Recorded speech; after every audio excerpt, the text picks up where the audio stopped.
Wabarakatuh. Bismillahirrahmanirrahim. Alhamdulillahirabbil alamin. Allahumma salli ala sayyidina Muhammadin al-Fatih lima ughliqa wal khatim lima sabaqa nasiril haqqi bil haqqi wal hadi ila siratal mustaqim wa ala alihi haqqa qadrihi wa miqdarihi al-azim. Amma ba'du. Usikum wa nafsi bittaqwallah faqad fazal muttaqun. Qala Allah Ta'ala fi kitabihil karim. A'udzu billahi minasyaitonir rajim. Bismillahirrahmanirrahim. Syahrul Ramadan alladzi unzila fihil Qur'an. Wa qala aidan inna anzalnahu fi lailatin mubarakatin. Wa qala aidan inna anzalnahu fi lailatul qadr. Para ikhwan, para hadirin rahimakumullah, alhamdulillah kita malam ini masuk malam ke berapa ini? Malam ke-19 Ramadan 1440 Hijriah. Berarti kalau sudah malam 19, besok hari ke-19 kita tinggal 10 hari lagi berpuasa, dan kita besok malam memasuki fase ketiga, itqum minan nar. Para ikhwan rahimakumullah, dalam Lailatul Qadar ada satu bonus yang ditunggu-tunggu oleh umat Islam, yaitu yang dikenal dengan Lailatul Qadar. Apa itu Lailatul Qadar? Jadi dalam Quran Allah menyatakan bahwa Al-Quran itu diturunkan bertepatan pada malam Lailatul Qadar. Di sebagaimana firman Allah, inna anzalnahu fi lailatin mubarakatin. Apa Lailatul Qadar? Malam yang penuh berkah tersebut dijelaskan di ayat yang lain, inna anzalnahu fi lailatil qadar. Kemudian Lailatul Qadar itu kapan? Biasanya Lailatul Qadar itu jatuh pada bulan Ramadan. Kenapa? Pada bulan Ramadan itu Allah menurunkan Al-Quran, di mana Allah menyatakan syahrul Ramadan alladzi unzila fihil Qur'an. Bulan Ramadan adalah bulan di mana Allah menurunkan Al-Qur'an. Sebagaimana sudah dijelaskan oleh para ulama bahwa Al-Qur'an dalam prakteknya diturunkan kepada Nabi bertahap sesuai dengan kepentingan yang terjadi pada masing-masing waktu. Jadi tidak langsung diturunkan 30 juz, tidak. Jadi kadang ada 5 ayat, beberapa ayat dan lain sebagainya. Jadi dalam kurun waktu 23 tahun Nabi berdakwah, selama itu pula Quran turun terus menerus. Sejak Nabi bertemu pertama kali dengan malaikat Jibril ketika beliau menyendiri di gua Hira di Jabal Nur, Mekah. Ketika Nabi menyendiri di Jabal Nur, Nabi didatangi oleh malaikat Jibril, dan malaikat Jibril menalkinkan surat pertama, ayat pertama yang turun kepada Rasulullah, yaitu Iqra bismi rabbikal ladzi khalaq, dan seterusnya. Ini yang sepakat ulama menyatakan bahwa ayat ini yang pertama kali diturunkan oleh Allah melalui malaikat Jibril, sehingga ayatnya inna anzalnahu, sesungguhnya kami. Jadi kata kami dalam bahasa Arab dan dalam bahasa Al-Quran, kami di sini yang pertama mempunyai nilai sesuatu yang mulia. Jadi permuliakan hal tersebut, maka ketika menyebutnya bukan saya tapi kami. Yang kedua, kenapa kok pakai kami? Berarti saya bersama orang lain. Dalam hal ini juga punya pengertian Allah menurunkan Al-Quran kepada Nabi melalui melibatkan pesuruhnya, yaitu malaikat Jibril. Jadi bukan langsung Allah tapi melalui malaikat Jibril. Wahyu-wahyu yang diberikan oleh Allah kepada Nabi melalui malaikat Jibril inilah yang selanjutnya disebut dengan wahyu jali. Wahyu yang nyata. Dan selanjutnya kumpulan dari wahyu ini jadi ayat-ayat Al-Quran yang 30 juz. Ada wahyu yang diberikan oleh Allah Subhanahu wa Ta'ala melalui malaikat Mikail,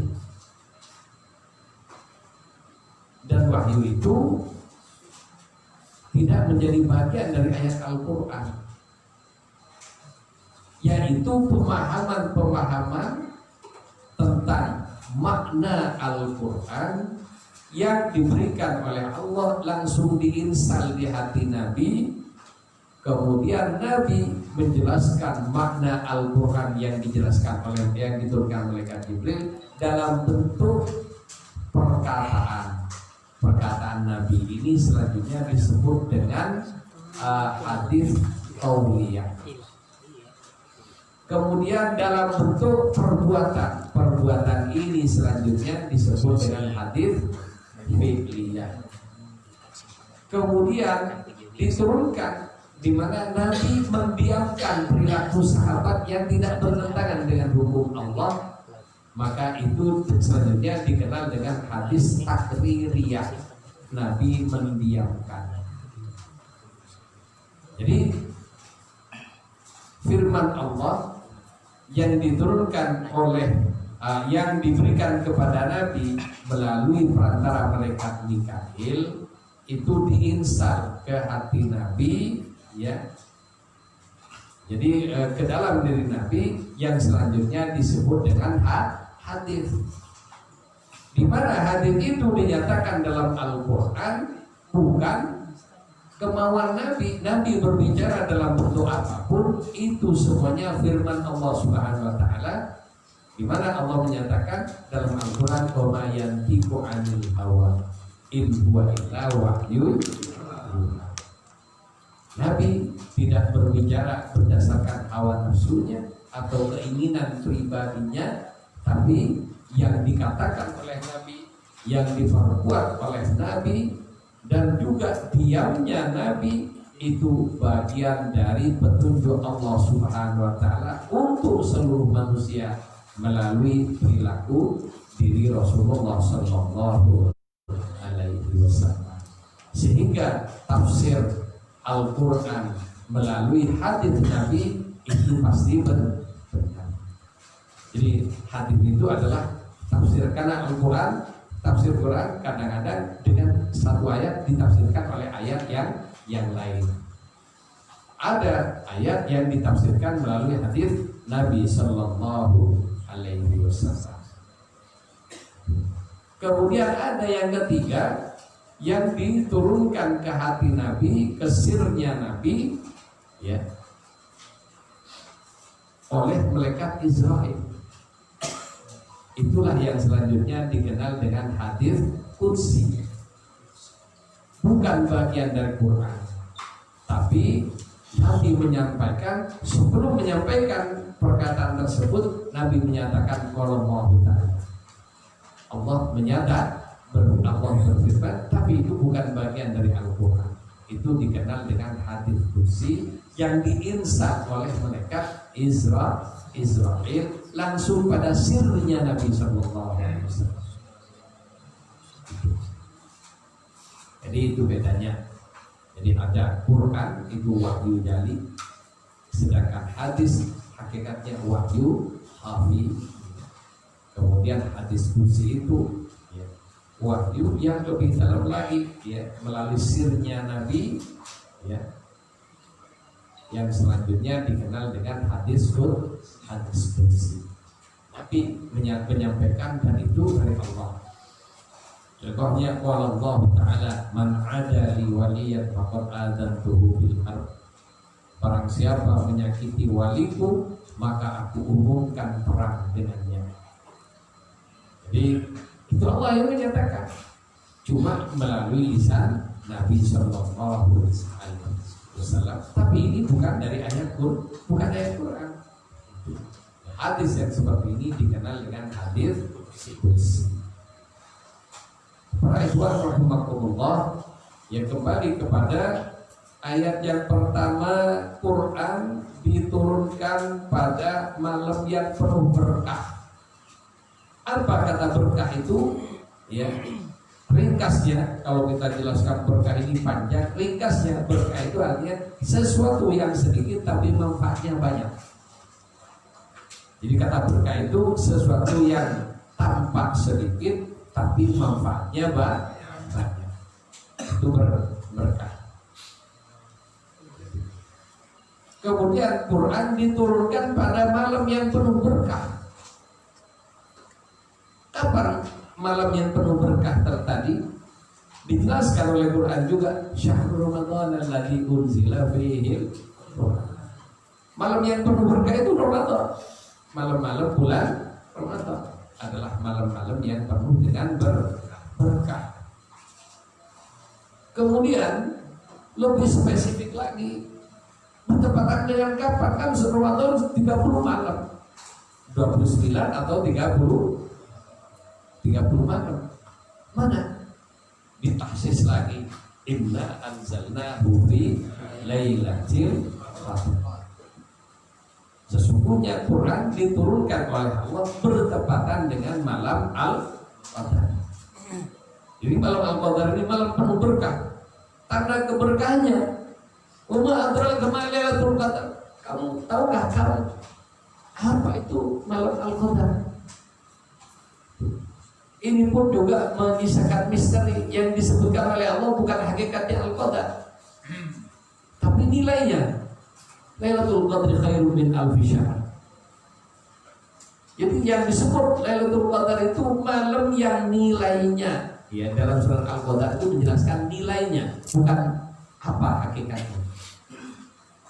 Khairun min alfi syahr, lebih baik dari 1000 bulan. Berapa 1000 bulan itu? 80 tahun.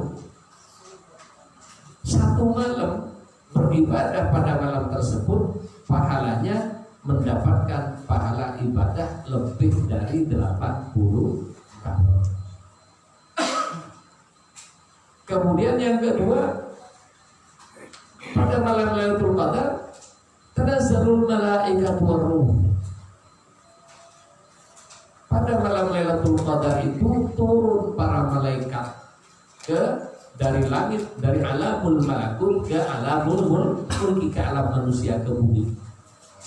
Tanazzalul malaikatu war-ruh. Dan pimpinan para malaikat ar-ruh siapa? Ruhul Amin adalah malaikat Jibril alaihi salam. Tanazzalul malaikatu war-ruhu fiha bi'izni rabbihim, atas izin dari Rabbnya, yaitu Allah Subhanahu wa Ta'ala. Jadi para malaikat untuk memberikan penghargaan kepada ahli ibadah pada malam Lailatul Qadar diturunkan dari alam malaikat ke alam dunia. Untuk apa? Salam. Salamun hiya hatta matla'il fajr. Memberikan salam, mendatangi rumah-rumah. Memberikan selamat. Ikut bangga, ikut senang kepada mereka yang tidak tidur dan beribadah pada malam tersebut. Sampai terbitnya fajar baru mereka kembali ke alamnya, yaitu alamul malakut yang ada di langit pertama sampai ke ke-7. Ya kan, bumi adalah alamul mulki, alamnya manusia dan jin. Jadi jin itu ada di muka bumi, cuma beda. Manusia ada di alam gaibnya, jin di alam gaibnya. Kegaiban jin ya tidak segaib malaikat. Malaikat tidak satu alam dengan jin. Jin tidak bisa melihat malaikat. Malaikat bisa melihat jin. Jin bisa melihat kita tidak bisa melihat jin. Ya, jadi beda levelnya, level kegaibannya beda. Jin dan manusia adalah makhluk yang dikenai dengan taklif syar'i, kewajiban melaksanakan syariat. Sehingga manusia ada yang Islam, ada yang kafir. Jin pun juga ada jin Islam sama jin kafir. Kemudian manusia dan jin yang punya kebiasaan taswis, menggoda, bikin hoax, jadi bikin macam-macam, bikin resah manusia dalam kehidupan mereka, itu adalah setan. Di mana? Alladzi yuwaswisu fi sudurin nas. Itu orang-orang yang kerjanya bikin taswis, menggoda laki-laki, goda perempuan, perempuan goda laki-laki biar syahwatnya ini, sehingga cenderung berbuat tidak benar sesuai dengan aturan Allah. Itu juga setan. Kemudian ya orang enak-enak tenang dibuat keonaran, itu juga bagian dari setan. Bisa dari bangsa jin, bisa dari bangsa manusia. Dan semuanya baik jin dan manusia ketika berbuat baik dapat pahala, ketika berbuat dosa, ya ketika berbuat maksiat dapat dosa. Jadi kedudukannya dalam penghambaan sama jin dan manusia. Cuma manusia ditinggikan oleh Allah lebih mulia dari bangsa jin, sehingga nabinya dari bangsa manusia.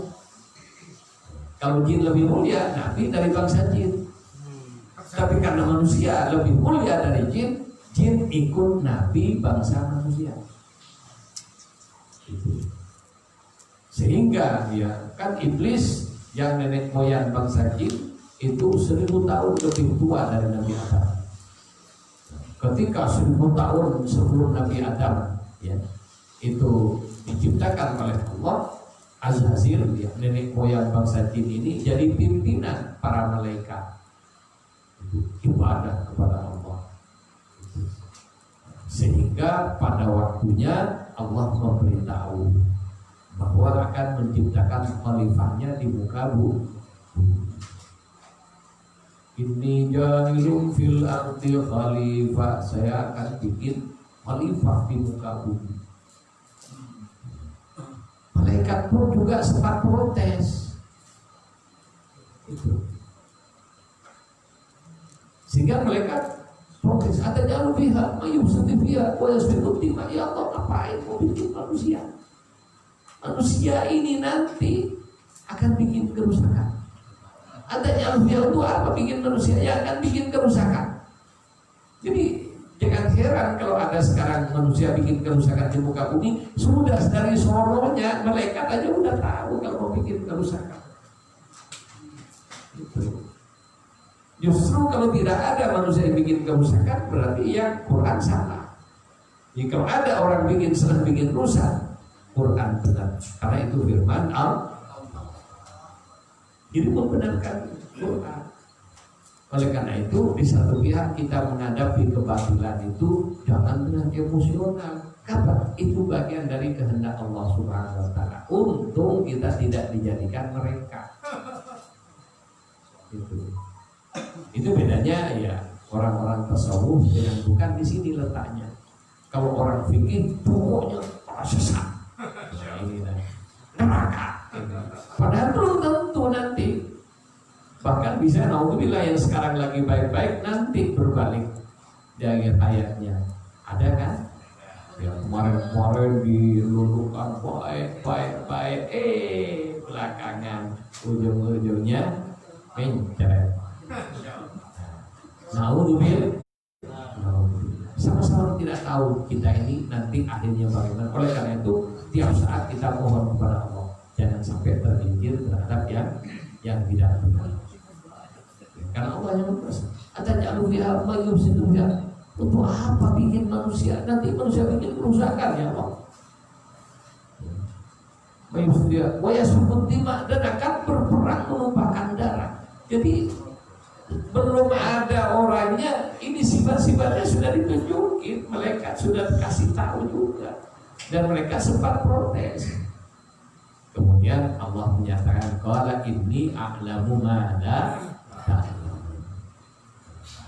Aku yang lebih tahu, dan itu urusan Allah. Oleh karena itu kita pun ya ini harus seperti ikut malaikat, taslim dengan apa yang jadi kehendak.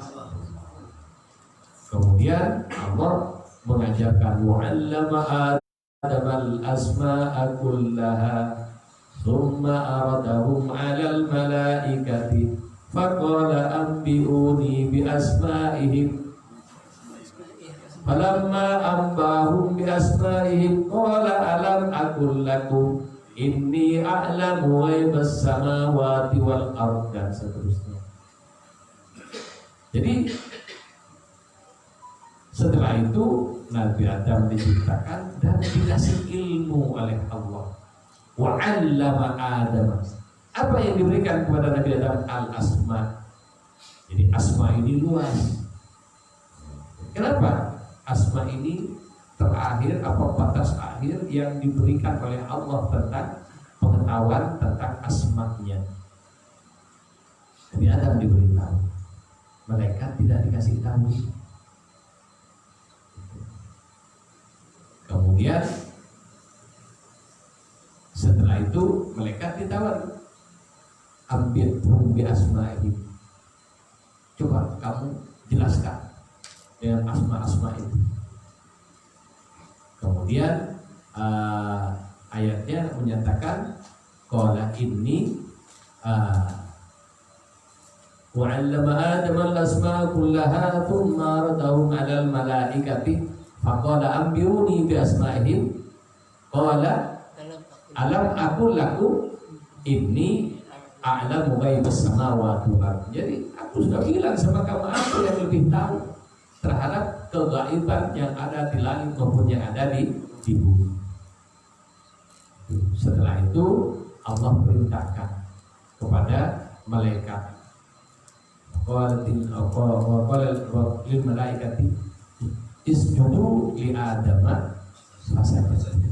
Malaikat disuruh, kalau begitu kamu sekarang harus sujud, artinya hormat kepada Nabi.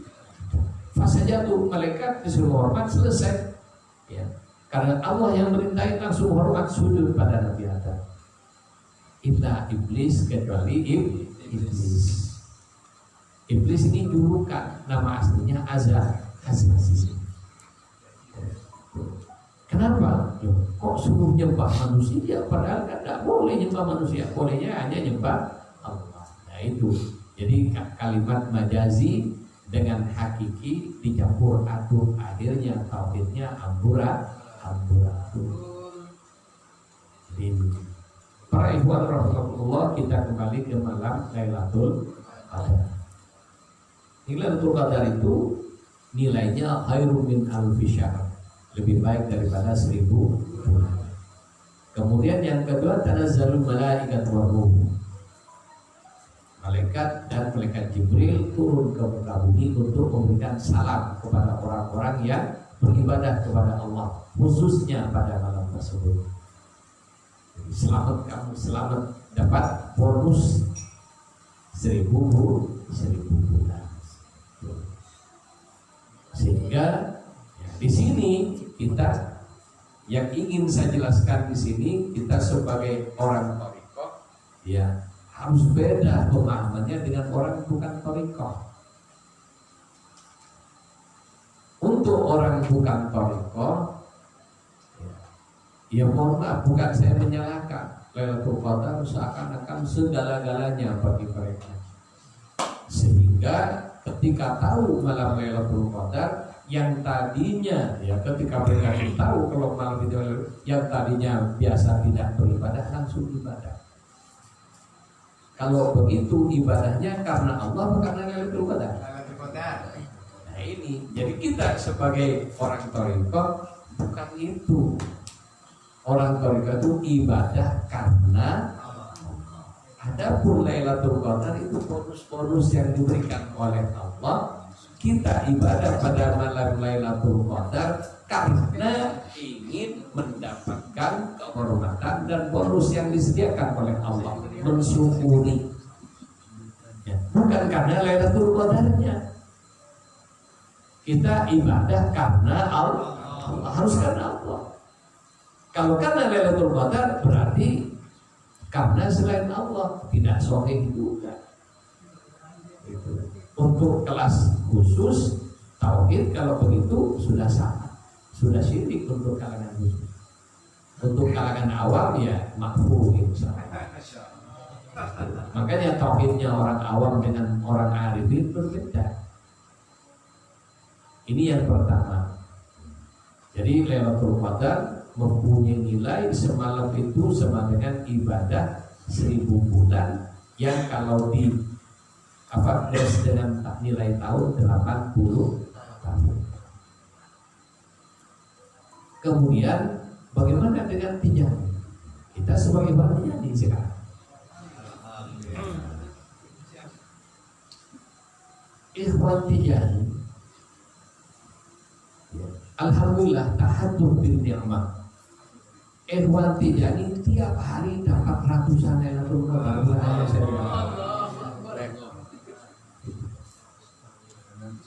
Kaum muslimin setahun sekali pada Ramadan dapat Lailatul Qadar.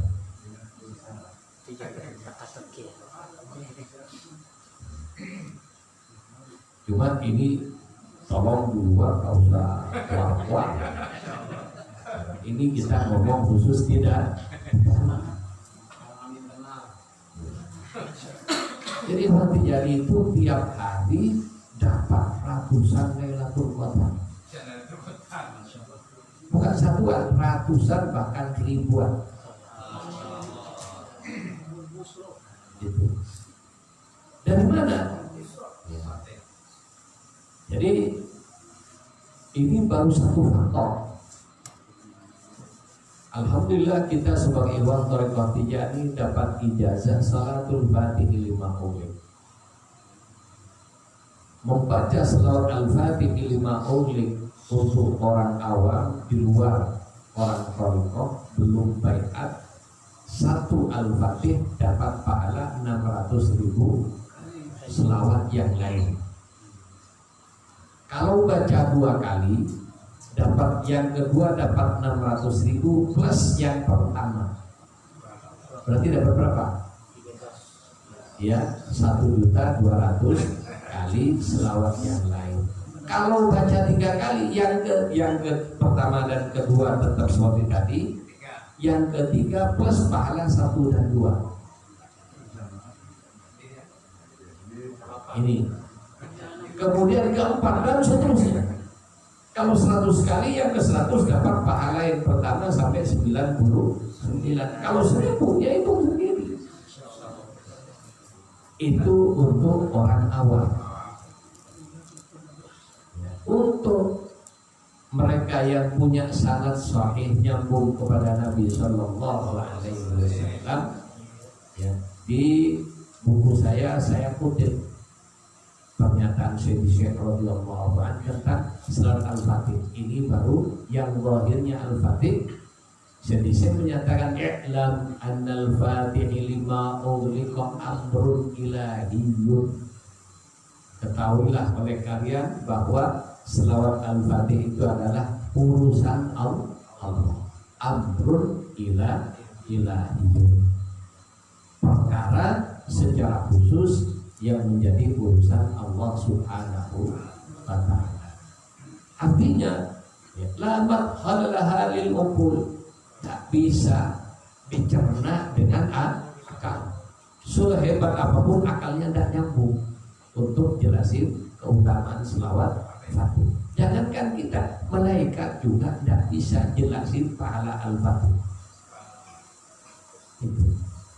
Jadi malaikat dikumpulin ribuan malaikat, masing-masing memberikan sifat, menjelaskan keutamaannya sampai kiamat tak selesai. Ini mereka. Ya apalagi kita. Itu. Kemudian dilanjutkan oleh Syekh, andaikan mungkin, walau qudira, andaikan mungkin mi'atu alfi ummatin, ada 100.000 umat, fi kulli ummatin mi'atu alfi qabilatin, masing-masing umat punya 100.000 qabilah, fi kulli qabilatin mi'atu alfi rajulin, masing-masing qabilah mempunyai 100.000 laki-laki, wa'asa, dan mereka diberi umur mi'atu alfi amin, 100.000 tahun. Ada enggak orang punya umur 100.000 tahun? Ini saya baru 55 kayak gini sudah longkrek semua. Jadi kalau sampai 100 tahun aja sudah banyak tidak mampu. Ini andaikan mungkin ada orang dikasih umur 100.000 tahun. Manusia pertama Nabi Adam hanya 1.000 tahun umurnya di muka bumi. Di manusia yang paling kuat Nabi Adam, itu umurnya baru kuat hidup di muka bumi 1.000 tahun. Kita 60 sudah tidak karu-karuan. Cuma herannya walaupun sakit-sakitan tapi disuruh mati kagak mau. Sebetulnya aja itu. Bahkan ya walaupun sudah umur segitu, tangannya sudah gemeter-gemeter, ngelihat yang rambut panjang masih ngelirik-lirik juga kan.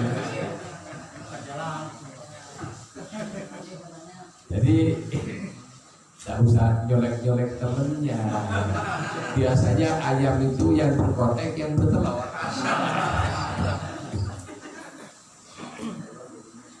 Jadi ini jadi ada 100.000 umat, masing-masing umat punya 100.000 kabilah. Ini sejumlah berapa sudah 10 miliar. Dikali masing-masing kabilah punya penduduk 100.000, jadi 1.000 triliun manusia yang dikasih umur 100.000 tahun. Tiap hari baca selawat selain Al-Fatih 100.000. Dikumpulin tidak cukup imbangin satu hari. Cuma karena sudah gabung kekenyangan, males baca selawat. Padahal ini kesempatan Allah memberi kepada kita. Jadi kita diberi oleh Allah amalan yang pendek tapi mempunyai keutamaan yang sangat besar. Oleh karena itu, ya tetap kita sebagai orang Tijani yang menghormati Allah Subhanahu wa ta'ala yang telah memuliakan manusia secara umum diberi Lailatul Qadar, ya kita juga berusaha mendapatkannya. Kenapa ini tawaran dari Allah, kita menghormati yang ngasih, kita sambut. Jadi bukan karena Lailatul Qadarnya, kita menyambut pemberian Allah niatnya. Terus kapan Lailatul Qadar itu? Kan ayat tadi, inna anzalnahu fi lailatin mubarakah, malam yang penuh berkah. Kapan malam? Syahrul Ramadan alladzi unzila fihi Qur'an, bulan Ramadan. Jadi Lailatul Qadar antara tanggal 1 sampai tanggal 30. Ini kalau kita ikhtiar ibadah terus, ya salah satunya pasti ketemu. Kemudian cuma kan yang namanya manusia ingin secara spesifik tahu kapan aslinya. Kemudian ada yang tanya, kapan ya Rasulullah? Ya para aulia yang terbiasa bertemu dengan Lailatul Qadar Di antaranya Abul Hasan Asy'adili itu menjelaskan kalau awal Ramadan malam Senin maka Lailatul Qadar jatuh pada tanggal sekian. Kalau jatuhnya awal Ramadan pada Selasa maka Lailatul Qadar tanggal sekian. Itu ada di kitab I'anatul Talibin. Kalau nggak salah di jilid 2 ada di situ ya tentang pembahasan Lailatul Qadar. Pengalaman Syekh Abul Hasan Asy'adili yang selama kurang lebih 40 tahun tiap tahun dia ketemu Lailatul Qadar. Tiap tahun dia memang wali besar. Jadi ya, dari situ dia membuat rumusan biasanya ketahuannya dari awal Ramadan. Isyaratnya dari awal Ramadan biasanya kalau awalnya Senin ini, kalau Selasa begini dan sebagainya. Insya Allah nanti saya share di grup saja tanggalnya itu. Tapi di banyak kadang-kadang juga ada di grup Facebook juga ada yang share itu. Dan kalau di kiriman saya dulu dilihat mungkin juga ada ikhwan yang coba barangkali yang bisa promosi itu ada, sudah saya dulu beberapa kali. Jadi, intinya kita para ikhwan ya, kita jangan terfokus hanya ampunan.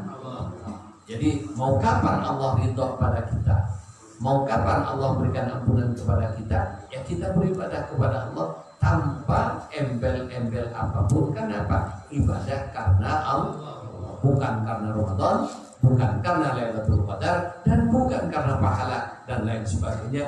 Sehingga menurut saya Ikhwan Tijani sudah tidak pantas lagi bicara pahala. Kenapa kok saya bilang tidak pantas? Karena pahalanya sudah banyak. Orang yang kalau sudah hartanya banyak tidak perlu ngitung-ngitung. Yang ngitung-ngitung kan kalau sedikit, bukan sana masih belum kebayar itu kurang. Ya ini kurang, besok beli ini kurang, makanya hitung-hitung. Ya, orang yang duitnya udah banyak, ya sudah semua terpenuhi, tidak perlu hitung-hitung. Malah disuruh kasihkan orang, sudah kamu ini, pokoknya sebulan habis berapa? 200 juta, kasih 200 juta. Kalau lah, tidak mau tahu. Itu orang kaya. Jadi kita, ya ayo kita diberi kekayaan amal oleh Allah. Ya setiap bacaan belum istighfarnya, belum tahlilnya, belum jawharatul kamalnya, dikasih al-fatihah 5 unglik, ayo kita manfaatkan. Kita baca semampu kita, ditambah dengan sebisa mungkin menghatamkan Quran dan sebagainya, sehingga ya populasi amal kebaikan kita ini ada semua. Ini para ikhwan rahimahullah. Jadi sekali lagi Lailatul Qadar penting, akan tetapi ada yang lebih penting. Apa? Karena Allah.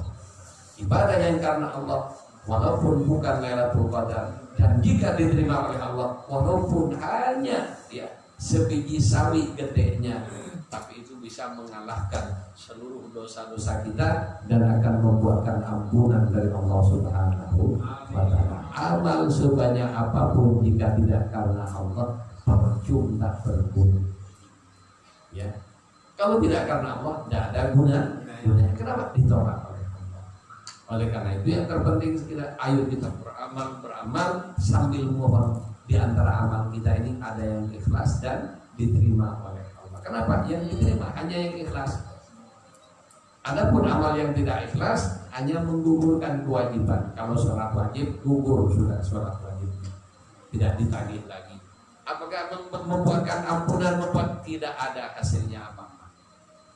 Makanya ya, inna sholata tanha 'anil fahsya wal munkar. Sholat itu membuatkan, mencegah perbuatan keji dan munkar. Kok ada orang sholat, habis sholat mendungin orang Islam?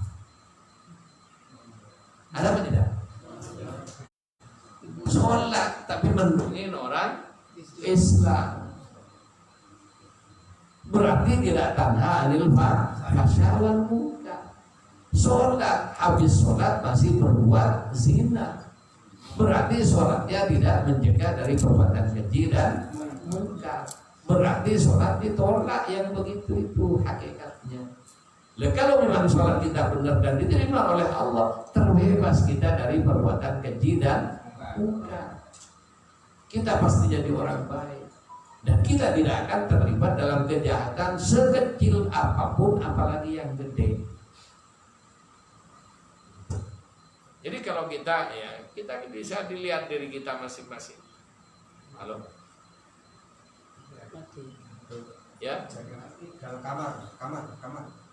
Coba yang tahu aja, yang tahu.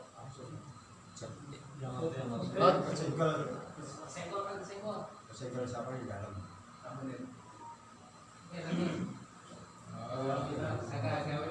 Jadi para ikhwan rahimakumullah, kita beramal ya, dan yang amal diterima hanyalah amal yang ikhlas lillahi ta'ala. Kalau ada tidak lillahnya sekecil apapun, maka ya gagal untuk diterima oleh Allah.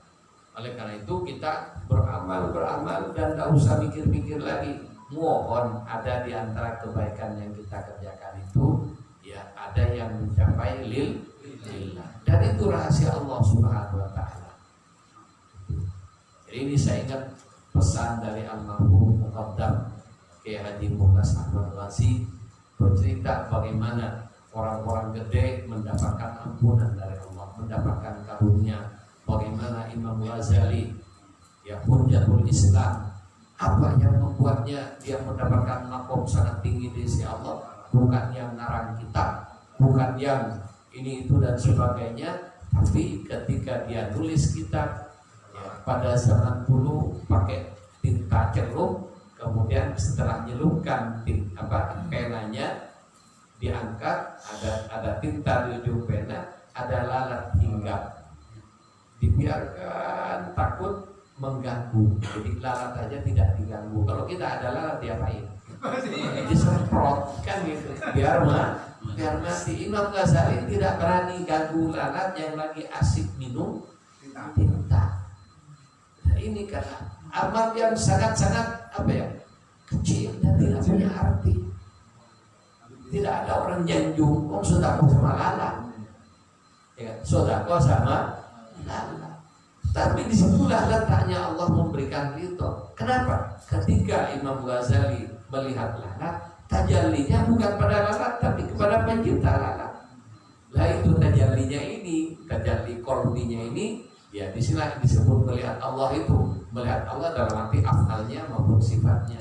Ketika melihat lalat, iya, Allah menciptakan lalat ini ada gunanya, ada perlunya. Cuma kita manusia tidak tahu apa yang dikehendaki olehnya. Terus berputar.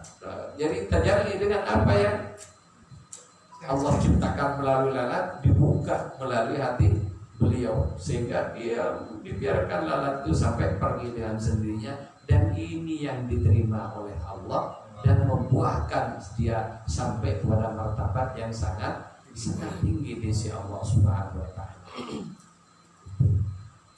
Cerita yang lain ya, di Jawahirul Mani ceritanya itu Abu Nawas.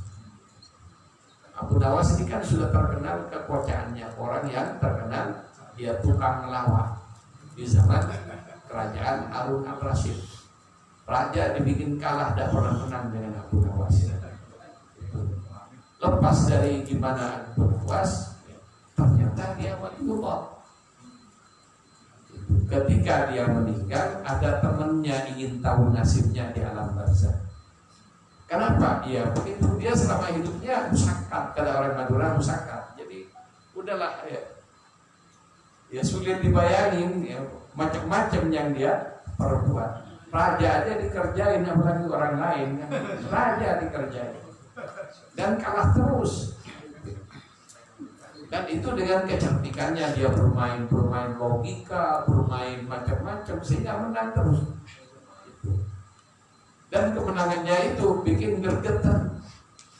Satu contoh ya, Abu Nawas ya, raja sudah kesel, Abu Nawas ingin mengalahkan dia. Kemudian dipanggil Abu Nawas, ayo Nawas ada. Jadi dijajar Al-Gojo. Tuh, Abu Nawas, agunya Al-Gojo. Ditotkan. Langsung siap kalau begini.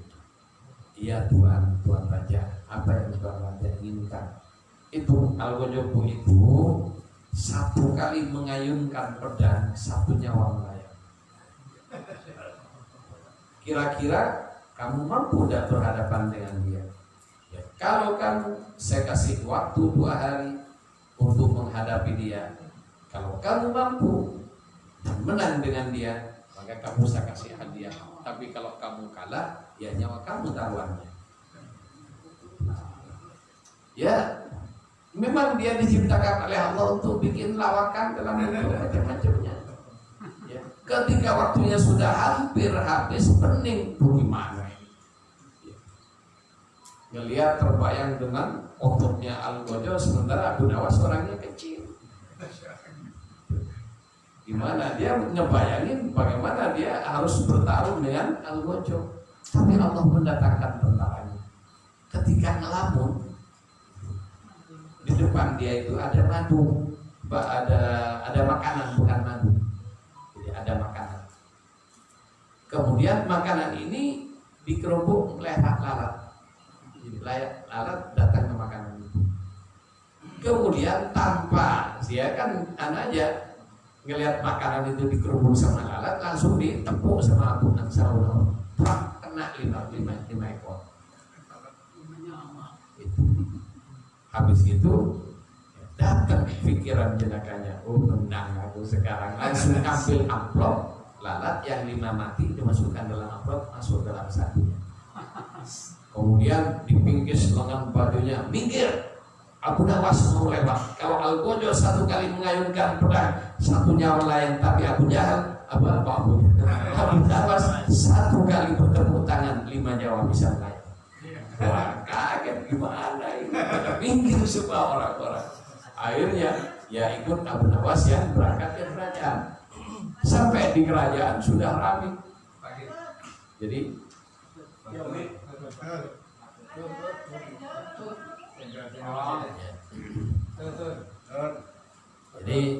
itu tuh ada cendol itu di bawah dinaikin. Jadi lanjut ya. Jadi setiap orang-orang pada bingung, penasaran gimana Abu Nawas bisa satu kali tepuk tangan nyawa melayang. Penasaran orang ikut. Ya, tuyul-tuyul.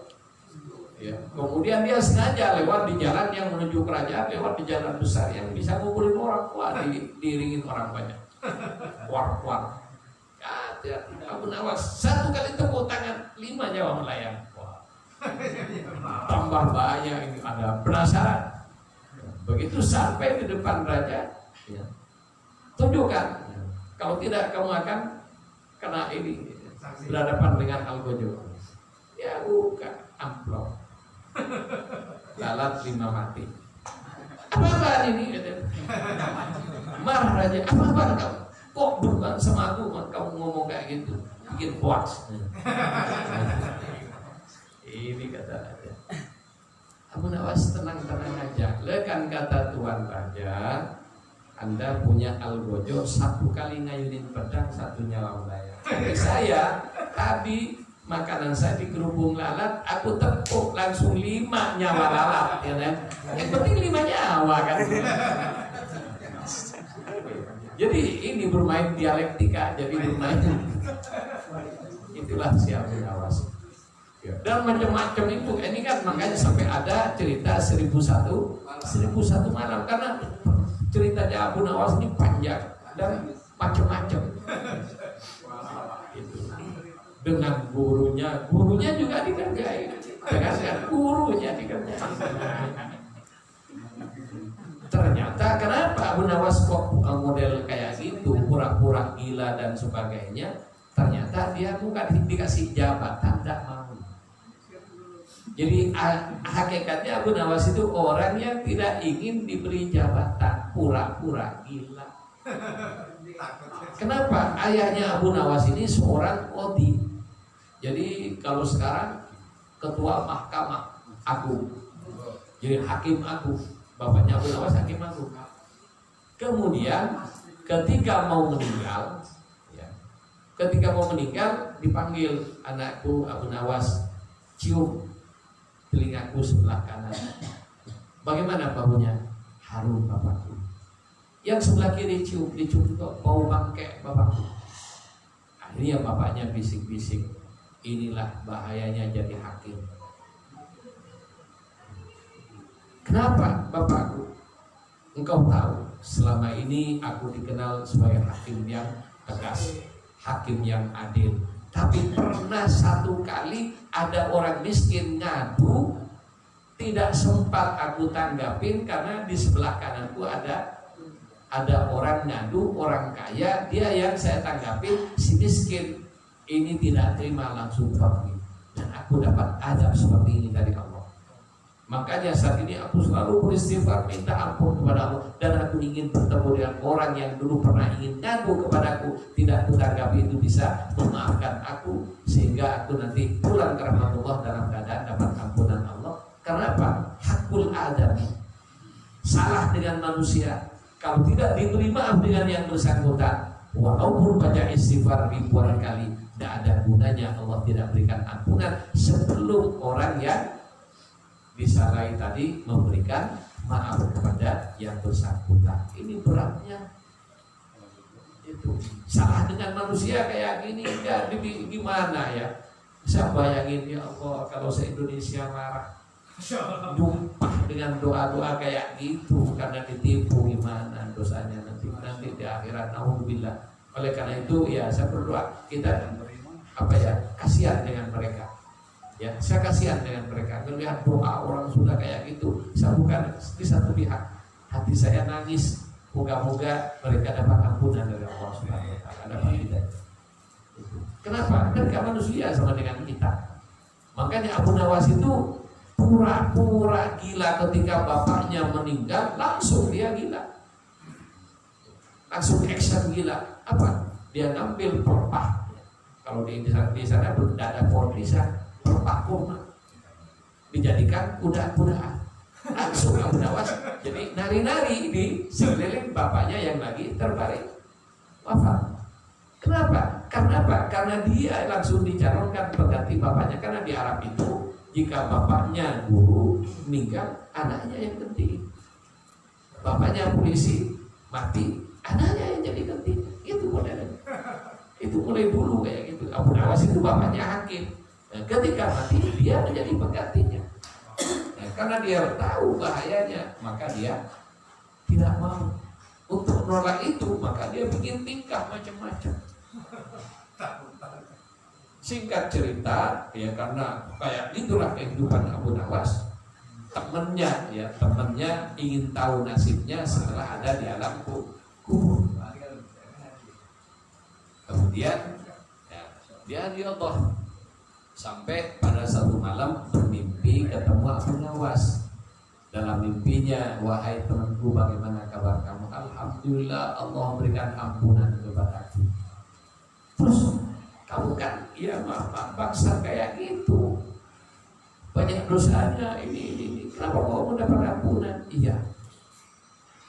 Terakhir 2 hari sebelum aku mati, aku nulis syair. Dan syair itu masih ada di bawah bantal. Jadi ada 2 bait. Ya, dari sekian bait ada syair terakhir, ya bait terakhir yang dia tulis sambil nangis hatinya mohon ampun kepada Allah.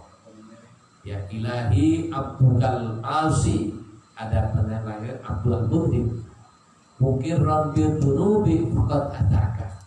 Ya Tuhanku, hamba-Mu yang penuh dengan dosa dan sadar ngakuin dosa-dosanya saat ini datang kepada.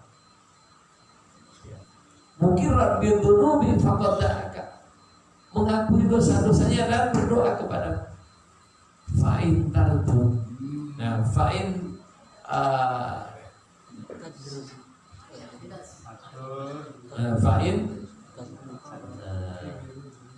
fa'in taghfir fa'anta lidzaka.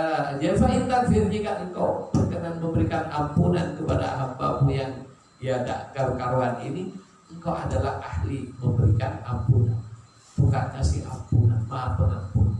Fa'intar pun kalau engkau tolak ya Allah, pemandar siwak, saya mau datang kepada siapa lagi? Ini puncak tauhid. Itu. Sehingga ya syair itu banyak, ilahi lastulil firdausi ahla, ya Allah, kata Abu Nawas, lastulil firdausi ahla, saya ini tidak pantas menjadi ahli surga. Wala aqwa ala naril jahim, tapi kalau saya dimasukkan neraka saya tidak kuat. Jadi banyak. Ilahi lastulil firdausi ahlan wala aqwa ala naril jahimi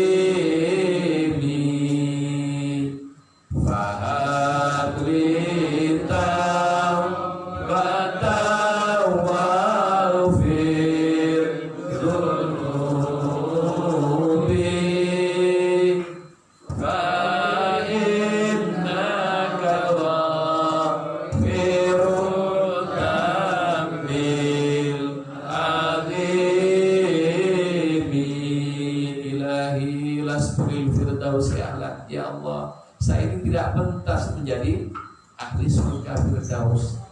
Wala aqwa ala naril jahim, tapi kalau dikasih dimasukkan neraka saya juga tidak kuat ya Allah.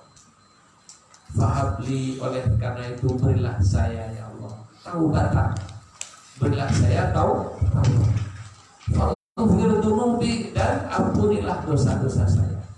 Fa innaka ghafirud dzambil, karena engkau lah zat yang bisa memberikan ampunan kepada dosa segede apapun. Dunubi lu adadir rimali fahabli taubatayadal jalali wa umrina kisun fi kulli awin wa dhambi zaidun kaifa timali. Jadi wa umri nakisun fi kulli yaumin, umurku terus kurang tiap hari. Jadi umur berkurang terus. Tapi yang heran banyak orang senang merayakan ulang tahun.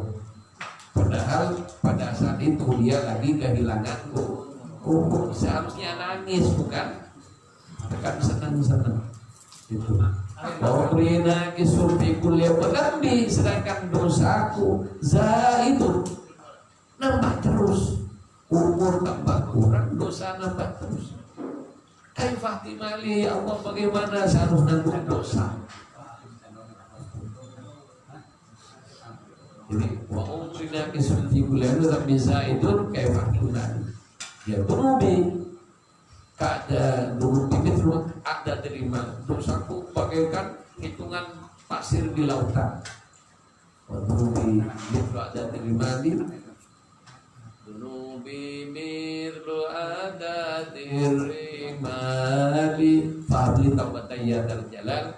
Oleh karena itu ampunlah kami wahai zat yang mempunyai kemuliaan, ya, yang maha mulia, maha perkasa itu ya. Dan bait terakhir ini yang fenomenal, membuatkan ampunan Allah, di mana Abu Nawas menyatakan ilahi ampunkan murni, wahai Tuhanku hambamu penuh dosa.